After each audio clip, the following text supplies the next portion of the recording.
안녕하세요. 맘톡의 좀 아는 언니 지민 언니입니다. 많은 부모에게 마치 육아 바이블과 같았던 우리 아이가 달라졌어요 프로그램 기억나시나요? 대부분 아이에게 문제가 있다고 신청하는 프로그램이지만 하지만 그 결과는 항상 아이가 아닌 부모에게 문제가 있었습니다. 특히나 부모와 아이의 안정적인 애착이 제대로 형성되지 않아서 문제가 발생하는 경우가 많았죠. 아니, 나는 아이를 이렇게 사랑하는데 안정적인 애착이 형성되지 않았다고? 나는 아이에게 화내지 않고 이렇게 잘해주는데 애착에 문제가 있다고? 이렇게 생각하는 분들 계실 텐데 참 어렵죠. 오늘은 안정적인 애착 형성에 대해서 알아보도록 하겠습니다. 자, 애착이라는 건요, 부모 각각에 대해 아동이 가지는 강하고 지속적인 유대를 뜻합니다. 이 애착이 잘 형성이 되면 아이는 성인이 되어서도 타인과 신뢰 있는 긍정적인 관계를 형성할 수 있습니다. 이 애착은 안정 애착, 회피 애착, 양면적 애착 세 가지로 구분할 수 있는데요. 아이와 부모를 새로운 환경의 방에 두었을 때 회피 애착은 나는 엄마가 필요 없어 예요. 양육자가 없어져도 새로운 환경에 전혀 불안해하지 않죠. 양면적 애착은요, 부모와 함께 있어도 불안해하는데 갑자기 부모가 사라지면 불안해하고 다시 부모가 방으로 돌아와도 더욱 크게 운다든지 화를 내는 행동을 보입니다. 안정 애착은요, 양육자와 함께 있을 때는 불안함이 전혀 없죠. 하지만 양육자가 눈에서 보이지 않으면 아이가 불안해하거나 울게 됩니다.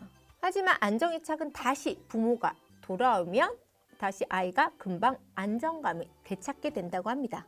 자, 여기서 가끔 이런 질문하는 분들 계세요. 아이가 8개월인데 낯가림 또 전혀 하지 않아요. 혹시 애착 형성이 제대로 안 된 건가요? 아니면 회피 애착인가요? 라고 질문하는 분들이 계신데요.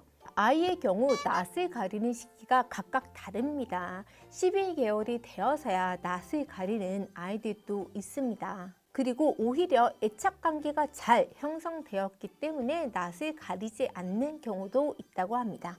회피 애착은요, 정말 아이와 부모의 신의가 없거나 부모가 알코올 중독이거나 부모가 아이를 학대했거나 하는 케이스에 생기는 것이 회피 애착이니까 이런 경우 너무 걱정하지 않으셔도 될 것 같습니다. 자, 그렇다면 이 안정 애착은 왜 그렇게 중요한 걸까요? 이 안정 애착이 제대로 형성되지 않으면요, 첫째, 아이의 학업, 정서, 또래 관계에 문제를 일으킵니다.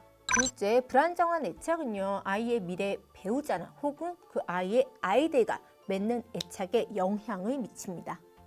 이 외에도 애착은 아이가 맺는 모든 인간관계의 밑바탕이 됩니다. 이 애착이 형성되는 시기를 보면요, 생후 6개월부터 24개월 사이에 가장 많은 애착이 형성이 된다고 합니다. 보통 애착이 잘 형성이 된 아이는요, 2돌 정도가 되면은 집안에서 엄마가 내 눈에 보이지 않아도 집안 어딘가에 있다는 것을 이해를 하게 되고요. 3돌이 되면은 엄마나 아빠가 옆에서 계속 사랑한다라고 말해주지 않아도 엄마 아빠는 나를 사랑한다는 것을 알게 된다고 합니다.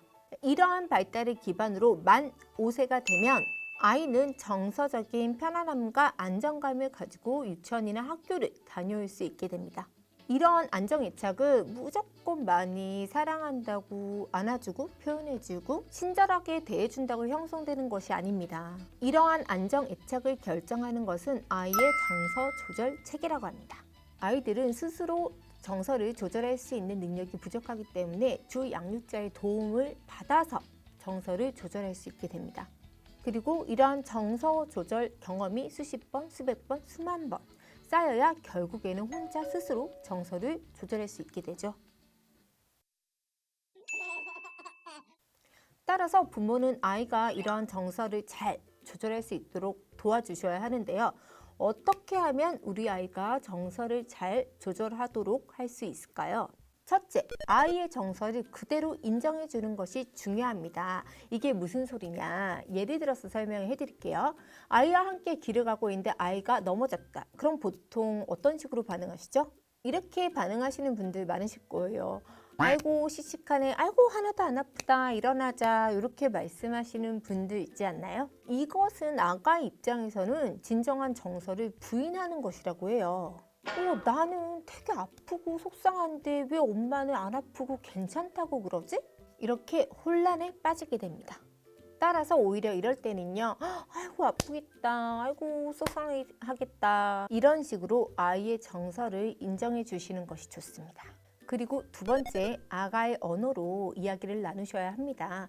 아기에게 말로 하는 것뿐만 아니고요, 눈맞춤이라든지 얼굴 표정이라든지 제스처라든지 안아주기라든지 이런 행동들로 함께 의사소통을 해주는 것이 중요합니다. 그리고 세 번째, 친절하면서도 강한 부모가 되어야 합니다. 저는 이 말이 가장 어렵더라고요. 친절하면서 강하다는 게 어떤 의미지? 한 가지 예를 들어서 설명해 드릴게요. 보통 아이를 데리고 마트를 갔을 때 장난감 코너에 가면 아이들이 떼를 쓰고 울죠. 그럴 때 여러분들은 어떻게 하시나요? 보통은 마트 가기 전에 오늘은 절대 떼 쓰면 안 돼 라고 약속을 하고 가지만 아이들이 그 약속을 잘 지키나요? 분명 장난감에 눈이 가게 되고요. 그걸 사달라고 조르게 되죠.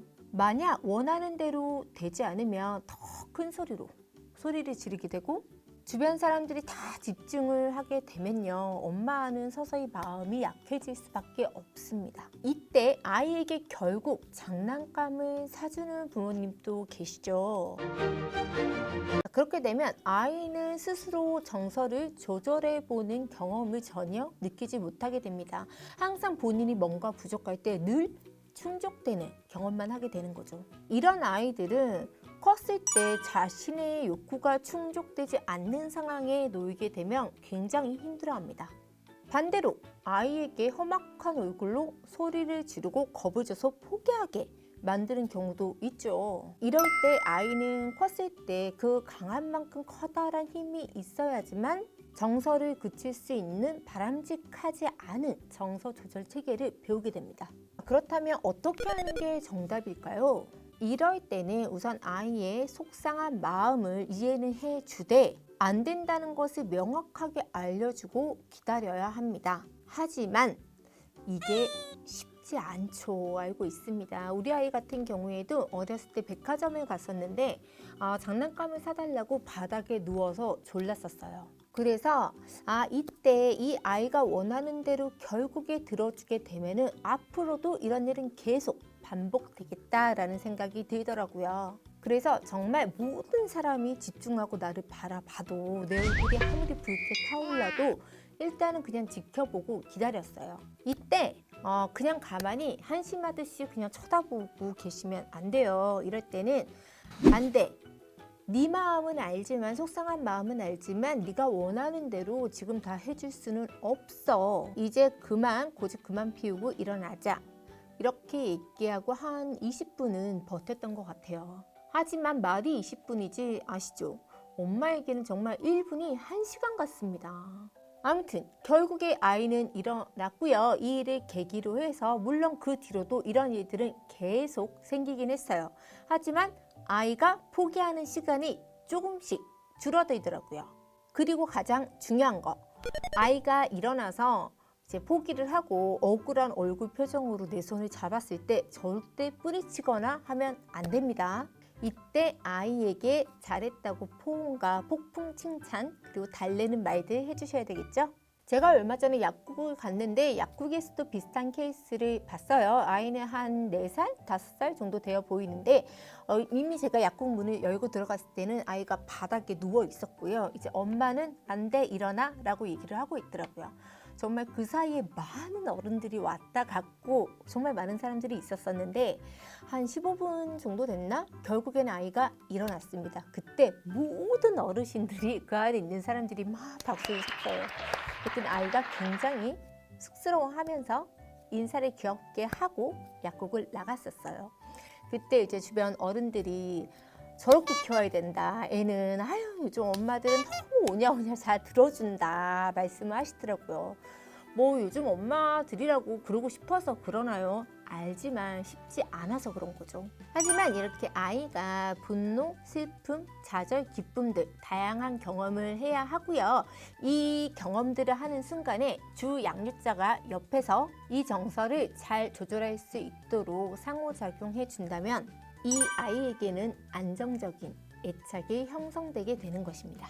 정말 알면 알수록 너무 어렵죠. 즉각적인 반응도 보여줘야 되고 사랑도 줘야 하고 아이의 감정을 읽어주되 무조건 아이가 원하는 대로 해주는 것이 아니라 아이가 올바른 감정을 느낄 수 있도록 어느 정도 좌절도 경험하게 해줘야 되고 정말 부모가 된다는 것은 너무 어려운 것 같습니다.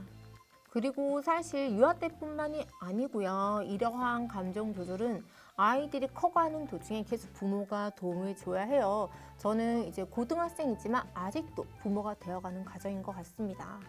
여러분, 오늘은 과연 내가 아이의 감정을 얼마나 잘 읽어주는지, 아이가 다양한 정서적인 경험을 할 수 있도록 잘 끌어주는지 고민해보는 시간 가져보시기 바랍니다.